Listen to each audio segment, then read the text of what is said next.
Assalamualaikum warahmatullahi wabarakatuh.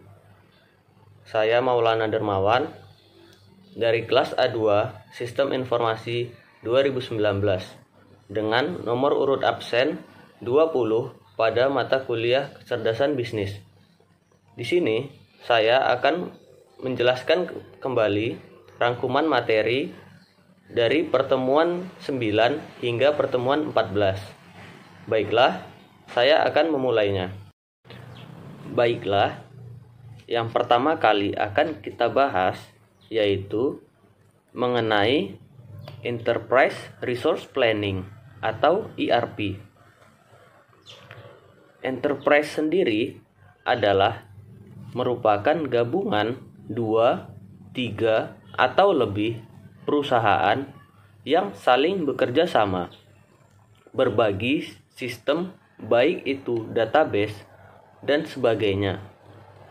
Tujuan utama dari Enterprise Resource Planning atau ERP adalah menggabungkan atau menetralisir kebocoran dalam sebuah sistem sehingga di dalam satu database bisa berfungsi banyak aplikasi.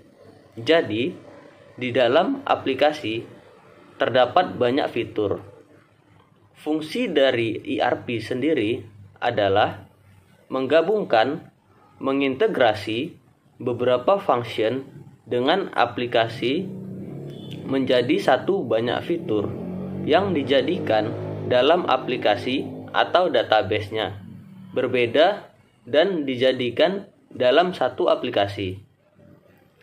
ERP atau Enterprise Resource Planning adalah sistem informasi untuk mengidentifikasi dan merencanakan sisi sumber daya yang dibutuhkan perusahaan untuk digunakan, dibuat, dikirim, dan dihitung secara efisien dan dapat merespon kebutuhan pelanggan dengan lebih baik.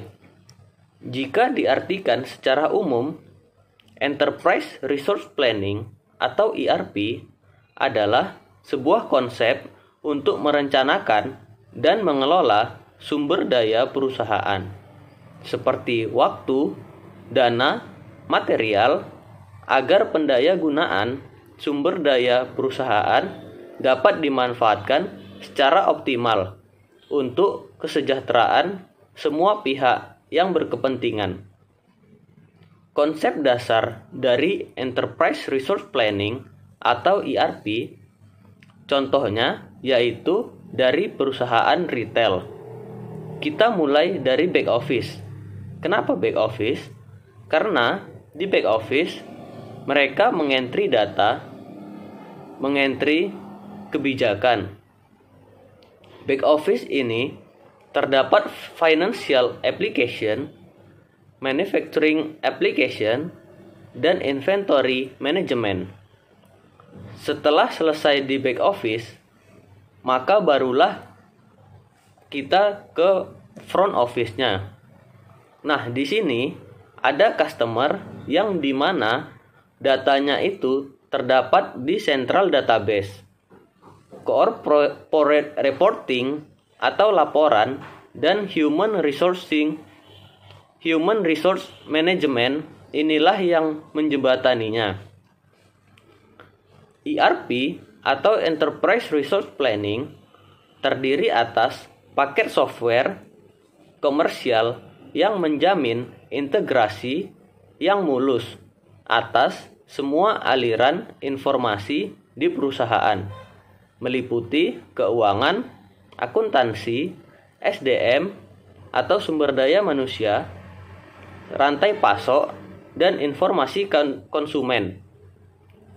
Area fungsional ERP terdiri dari supplier management, inventory management, production, engineering, finance, human resource management, delivery, sales, and marketing, dan support customer.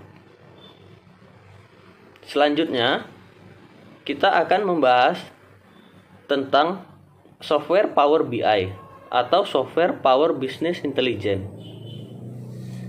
Power BI atau Power Business Intelligence adalah sebuah layanan cloud yang berfungsi untuk memvisualisasikan data secara lebih mudah, interaktif, dan live. Power BI adalah sebuah aplikasi besutan dari Microsoft. Power BI memiliki kelebihan, yaitu download melalui laptop ataupun handphone, berarti itu bisa dijalankan secara offline dan secara online melalui Microsoft. Yang bisa divisualisasi dari aplikasi lain adalah kita tidak usah sulit mengetik lagi, karena kita dapat menggunakan fitur import data melalui Excel dan aplikasi-aplikasi yang disupport oleh Power BI. Terdapat 5 building blocks di dalam software Power BI, yaitu 1. Visualization atau visual adalah representasi dari data kita. Bisa berupa grafik, color code map, dan bentuk visual lainnya. Yang kedua yaitu dataset. Dataset adalah koleksi atau kumpulan data yang digunakan oleh Power BI untuk memvisualisasi data. Dataset bisa berupa tabel Excel, database online, dan lain-lain. Yang ketiga yaitu report. Report adalah koleksi dari visualisasi data yang dikumpulkan atau ditampilkan dalam satu halaman yang sama. Yang keempat yaitu dashboard. Dashboard merupakan quick insight dari visualisasi data-data kita yang dapat diakses oleh rekan-rekan kita. Yang kelima yaitu tiles. Tiles adalah visualisasi data tunggal yang ada pada Power BI atau pada software Power Business Intelligence ini. Biasanya berupa kotak-kotak yang berisi grafik. Sumber data yang ingin kita visualisasikan dengan menggunakan software Power Business Intelligence bisa berasal dari banyak sumber, seperti 1. Berupa file yang kita dapat mengimportnya dari file Excel dengan format .xls, .xlsx, CSV, atau Power Business Intelligence atau dalam format .pbi. Yang kedua, content packs. Kita juga bisa mengimport data dari content pack. Layanan-layanan lain seperti Google Analytics, Salesforce, GitHub, dan lain-lain. Database yang ketiga yaitu database. Kita juga dapat mengimport data dari database di cloud seperti Spark, Azure, SQL, maupun on-premise. Jenis visualisasi data yang digunakan di dalam Power BI atau di dalam software Power Business Intelligence ini yaitu 1. Combination chart, 2. Map visualization, 3. Tables and matrix, 4. Scatter charts, 5. Waterfall, 6. Gauge and single number cuts. Cara membagikan report ke rekan yaitu dengan cara diunggah ke service Power Business Intelligence, sehingga kita dapat mengaksesnya dari mana saja, seperti di laptop, tablet, maupun handphone. Yang selanjutnya yaitu cara menginstal software Power BI atau software Power Business Intelligence. Yang pertama yaitu kita membuka Microsoft Download Center di Google Chrome. Lalu cari Power BI pada pencarian Microsoft Download Center. Lalu kita klik download. Sebelumnya, pilih bahasa terlebih dahulu seperti bahasa Indonesia atau bahasa Inggris. Lalu kita klik download. Terdapat dua versi di dalam software Power BI, yaitu Power BI Desktop Setup /x64.exe dan Power BI Desktop Setup.exe. Pilihlah tergantung pada spesifikasi laptop yang kita miliki. Jika sudah terdownload, klik simpan berkas. Lalu install. Setelah terinstall, buka aplikasi Power BI tersebut. Di dalam Power BI terdapat 5 hal yang harus kita ketahui, yaitu 1. Menu ribbon, yaitu menu yang terdapat di atas layar aplikasi. 2. Visualisasi, yaitu menu yang terdapat di kanan atas layar. 3. Field, yaitu menu yang terdapat di sebelah visualisasi. 4. Report, yaitu menu yang terdapat di tengah layar. Dan yang kelima yaitu page. Page yaitu menu untuk menampilkan halaman proyek kita. Pada ribbon terdapat menu home yang berisi Get Data, Excel, Power BI Datasets, SQL Server, dan lain-lain. Lalu ada juga menu Insert yang terdiri dari New Page, New Visual, More Visual, dan lain-lain. Setelah itu terdapat menu Modeling yang isinya yaitu untuk memodelkan bahasa dan linguistik skema.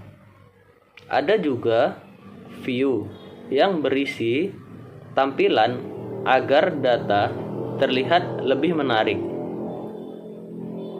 Cara mengimport datanya yaitu pertama, kita pilih menu Home atau bisa juga di Report.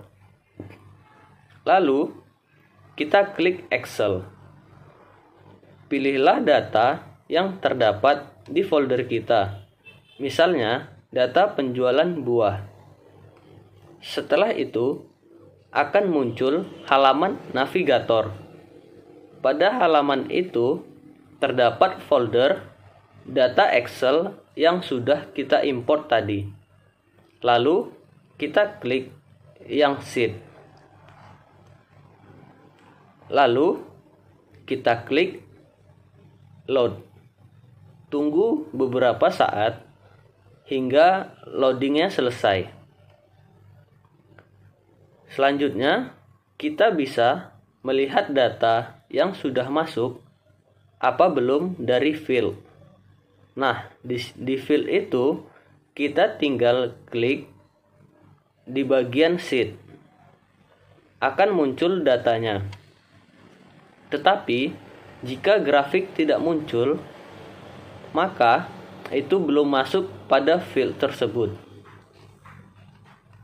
Selanjutnya, yaitu pemanfaatan fitur visualisasi pada software Power BI. Pokok dari sebuah aplikasi adalah bagaimana kita menghasilkan informasi dari sebuah data atau kumpulan data sehingga dapat dibaca oleh orang lain dengan cepat dan efisien. Cara mengolah data kemudian memvisualisasikan dalam bentuk diagram atau grafik, yaitu pertama adalah mengimport data melalui Excel. Karena menggunakan Excel, kita tidak perlu ketik manual. Kita tinggal buat saja di Excel, lalu kita import data tersebut dan akan keluar. Caranya yaitu dengan kita pergi ke menu ribbon Home, lalu pilih Excel dan pilih file yang akan diimport.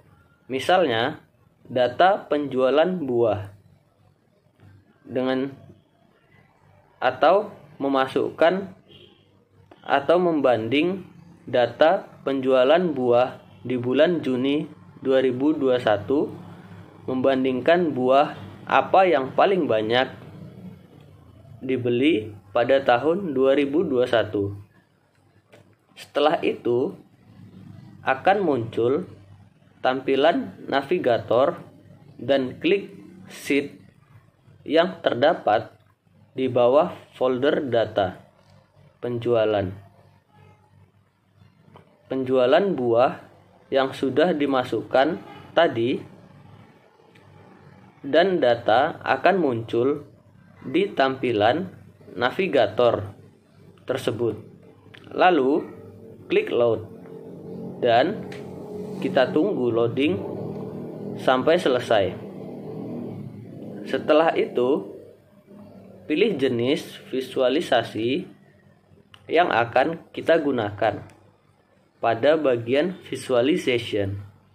Misalnya, kita memilih cluster column chart. Lalu, di sebelah kiri atau di menu page akan muncul grafik yang akan kita gunakan.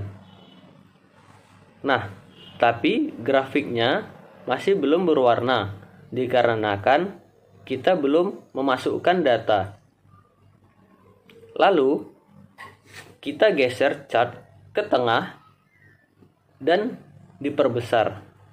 Setelah itu masukkan pembanding dari field ke visualization dengan cara diklik atau ditarik. Setelah itu masukkan nilai dengan cara klik data di pilihan set yang tersedia melalui field. Maka nilai otomatis akan membentuk chart pada layer. Selanjutnya kita akan membandingkan data apel dan data jeruk. Lalu kita tarik data jeruk ke value dan kita bandingkan dengan data mangga. Lalu kita tarik data mangga ke value. Pada menu page akan muncul chart data yang sudah kita gunakan tadi. Dan chart yang tadi warna pucat, ketika sudah kita masukkan, maka chartnya akan berwarna. Setelah itu, kita memberi judul dengan cara pilih insert, lalu klik text box dan beri nama data yang telah divisualisasikan.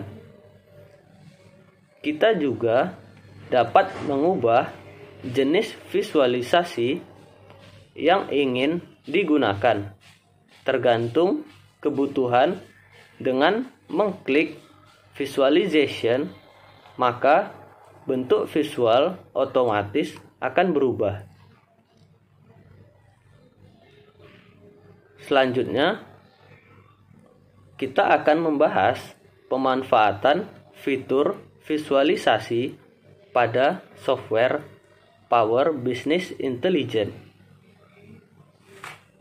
Yang pertama, klik logo Excel pada ribbon Home dan pilih file yang akan kita gunakan. Contohnya yaitu data penjualan buah yang sudah kita gunakan sebelumnya. Lalu klik sheet 1, maka akan keluar data secara review dan kita klik load.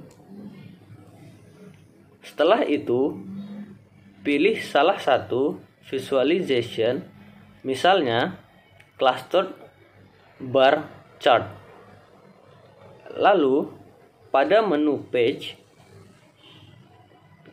tinggal kita tarik saja cluster bar chart tersebut sesuai keinginan kita. Kemudian aksis adalah sebagai kriteria pembanding.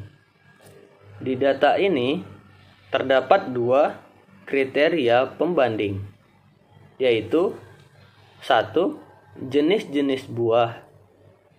Di sini yang akan kita bandingkan adalah data apel, data jeruk, data mangga, data manggis, dan data melon. Dan sebagai data pembandingnya adalah tanggal, yaitu tanggal itu akan banyak pembanding yang misalnya tanggal 1, 2, 3, dan seterusnya. Setelah itu, masukkan tanggal tersebut ke dalam aksis tadi. Lalu, di values, masukkan data apel. Data ini akan diurutkan dari yang paling tertinggi terlebih dahulu. Setelah itu, masukkan data jeruk, data mangga. Setelah itu, masukkan data melon. Data yang sudah dimasukkan akan muncul di bagian tampilan report yang terdapat di page 1. Pilih diagram atau grafik. Tidak sembarangan, tergantung dengan apa yang kita butuhkan atau kita buat, serta bandingkan. Misalnya, kita memilih diagram stack bar chart, stack column chart, cluster bar chart, line bar chart, area chart, dan lain-lain. Setelah itu, ke menu insert dan pilih text box. Letakkan di atas grafik dan beri nama judul dari grafik. Misalnya, kita menuliskan judulnya yaitu data penjualan buah di toko XYZ pada bulan Juni 2021. Lalu kita blok dan klik center agar judulnya tadi bisa rata tengah. Kita juga bisa menggantikan warna tulisan judulnya. Jenis grafik menentukan mudah tidaknya orang dalam membaca. Nah, di bawah visualization terdapat menu. Lalu kita klik di tampilan grafiknya yang terdapat di page. Dan nantinya akan muncul bagian-bagian lain yang ada di bawah menu tersebut. Lalu kita klik di menu format. di bagian generalnya pada responsive kita on-kan. Lalu di bagian maintain layer order kita klik on juga. Dan juga pada bagian zoom slide kita on-kan juga. Jadinya pada tampilan grafik itu terdapat perubahan yang signifikan dan lebih lagi. Kita dapat mengatur zoom out grafik pada menu bagian visualisasi paling bawah dan mengubah warna grafik. Misalnya pada data apel kita mengubah warna menjadi kuning. Kemudian data jeruk kita ubah menjadi merah, mangga kita ubah menjadi hitam, dan melon kita ubah menjadi biru. Selain itu, kita juga dapat mengganti warna background dari grafik sesuai dengan keinginan kita dan kesukaan kita. Misalnya, backgroundnya menjadi warna merah atau warna biru. Yang materi selanjutnya yaitu query Power BI. Pada menu query terdapat transform data dan refresh. Pertama, kita menuju home. Lalu kita pilih Excel. Menggunakan data Excel yang telah kita gunakan sebelumnya, yaitu data penjualan buah. Setelah itu akan muncul tampilan navigator yang terdapat folder data penjualan buah tadi. Lalu di bawahnya terdapat sheet 1. Lalu kita klik sheet 1 tersebut dan di samping itu akan muncul datanya. Langkah selanjutnya, pilih visualisasi yang akan kita gunakan dan checklist semua pilihan di sheet pada menu field seperti data apel, jeruk, mangga, manggis, melon, dan tanggal. Setelah itu, pilih menu query di home dan pilih transform data, maka akan dialihkan ke dalam tampilan Power Query Editor. Pada tampilan Power Query Editor akan ditampilkan data penjualan buah berdasarkan tanggal. Pada menu Home di ribbon Power Query Editor terdapat New Source yang berfungsi untuk mengambil database, data recent, data setting, untuk menyeting data, manage properties, rows dan remove rows untuk menambah, untuk menghapus baris atau kolom, split kolom, group by kolom, dan masih banyak lagi. Pada menu transform terdapat group by, use first flow, transpose, count row, rename rows, text column, number column, dan banyak lagi.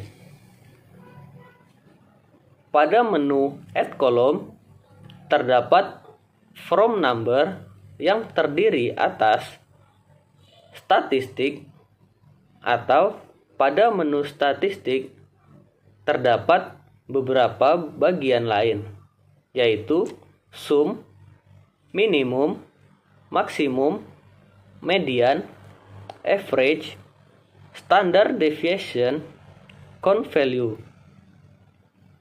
Lalu ada standar scientific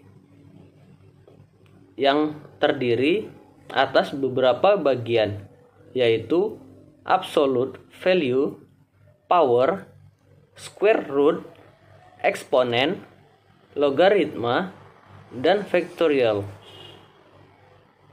Lalu ada juga trigonometry, rounding, dan information.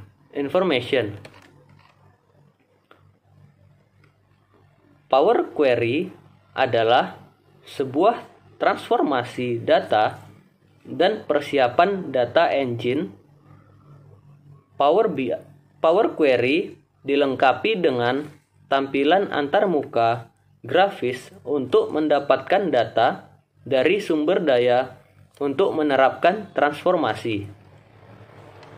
Di dalam Power Query pada Microsoft terdapat pelayanan yang bisa didapatkan user dengan kategori nama produk, mEngine, Power Query Desktop, Power Query Online, dan Data Flow. Contohnya yaitu pada produk Excel for Windows. Di dalam mEngine Excel for Windows disupport oleh Power Query, sedangkan di dalam Power Query Online Excel for Windows tidak disupport. Untuk Excel for Mac supportnya hanya untuk mEngine. Untuk desktopnya tidak disupport. Power Query Online juga tidak disupport, dan ternyata data flow-nya juga tidak disupport. Power BI memiliki keunikan khusus. Pada Power BI, Power Query disupport untuk semua sistem, tidak seperti software lainnya. Di dalam Power Query terdapat macam fungsi yang harus dipahami. Hal penting yang harus dipahami pada Power Query yaitu pada statistik, mulai dari sum, minimum, maksimum, dan lain-lain. Baiklah, saya rasa cukup materi penjelasan pertemuan 9 hingga 14. Kurang lebih saya mohon maaf. Wabillahi taufik wal hidayah. Assalamualaikum warahmatullahi wabarakatuh. Terima kasih.